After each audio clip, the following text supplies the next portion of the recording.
Bonjour, je m'appelle Yves Couturier, professeur en travail social à l'Université de Sherbrooke, à la Faculté des lettres et sciences humaines.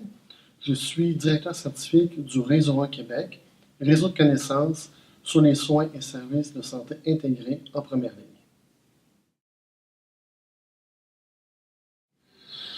Vous savez que les chercheurs produisent un grand nombre d'innovations et ce qui caractérise ces innovations-là, c'est qu'elles sont positives, intéressantes, mais la plupart d'entre elles ne s'implantent pas.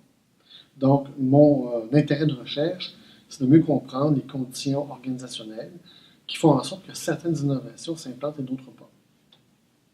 Alors, je travaille depuis maintenant près de 20 ans sur l'organisation des services de santé, appliquée à la collaboration interprofessionnelle, à la coordination de services, à l'intégration des services. Et actuellement, je travaille à monitorer l'implantation du plan Alzheimer dans les groupes de médecine de famille. Et donc, comment les acteurs collaborent à l'occasion de ce changement de pratique désiré par le gouvernement du Québec. Et je m'apprête à travailler sur l'arrivée des travailleuses sociales et des infirmières dans le groupe de médecine de famille. Encore une fois, donc, collaboration, coordination et intégration, puisque ces travailleuses sociales-là vont pouvoir faire en sorte que les GMF s'articulent plus efficacement avec les centres intégrés de santé et de services sociaux au Québec. Alors, travailler sur ces thématiques-là est d'intérêt public, mais c'est aussi un intérêt personnel. Mes travaux portent surtout pour les services concernant les personnes âgées. Alors, depuis 3 ans, j'ai perdu deux proches, deux parents très proches, et j'ai été à même de constater à quel point leur trajectoire de soins était une comédie d'erreurs. Il y a encore beaucoup de changements et d'améliorations à faire. Donc, ça donne maintenant un sens à mes travaux. J'étais d'abord parti dans une perspective plutôt scientifique, théorique, etc. Et plus j'ai vieilli moi-même, plus mes propres travaux m'intéressent.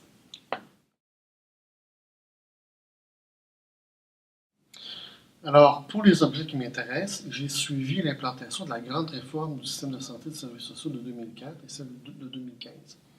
Ça m'a permis d'identifier les objets pour lesquels l'implantation avait été bien faite et les objets pour lesquels l'implantation avait été mal faite ou délaissée. Par exemple, je suis capable de caractériser ce qui fait que la gestion de cas a été mal implantée, que les réseaux locaux de services ont été mal implantés, etc. Bonne nouvelle ou mauvaise nouvelle, je ne sais pas, mais ça fait donc 15 ans, depuis quelques semaines, quelques mois, le ministère de la Santé et des Services sociaux veut travailler à réimplanter ces deux composantes-là et je pense pouvoir collaborer dans la suite de cette implantation-là en tenant compte des apprentissages faits depuis 15 ans. Je pourrais peut-être donner un autre exemple. J'ai travaillé avec François Aubry, un collègue, sur la thématique pourquoi les jeunes médecins ne vont pas faire du suivi à domicile. Or, faire du suivi à domicile, c'est requis pour la mise en œuvre des réformes de 2004-2015. Et moi, j'ai fait des travaux qualitatifs.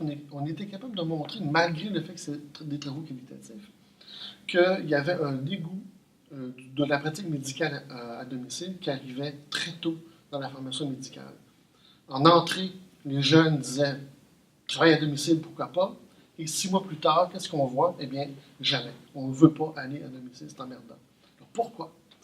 Dans le fond, les jeunes médecins nous ont dit donnez-nous des infirmières, donnez-nous des gestionnaires de cas qui vont prendre en charge le périmédical découlant de notre arrivée à domicile, de notre intervention à domicile, et nous irons.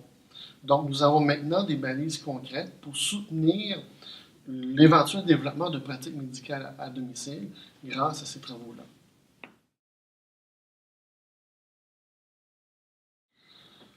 Alors, depuis 4 ou 5 ans, j'ai la chance d'avoir publié 2 bouquins. Un sur l'intégration des services, un autre sur la collaboration interprofessionnelle, qui résument l'ensemble de mes travaux depuis 20 ans maintenant. Et ce sont des bouquins qui ont été rédigés dans une perspective pédagogique. Et donc, sur le terrain, actuellement, il y a des décideurs publics, des gestionnaires, des cliniciens qui s'inspirent de ces ouvrages-là pour améliorer leur pratique, ce qui est une source de fierté pour moi et mes co-auteurs.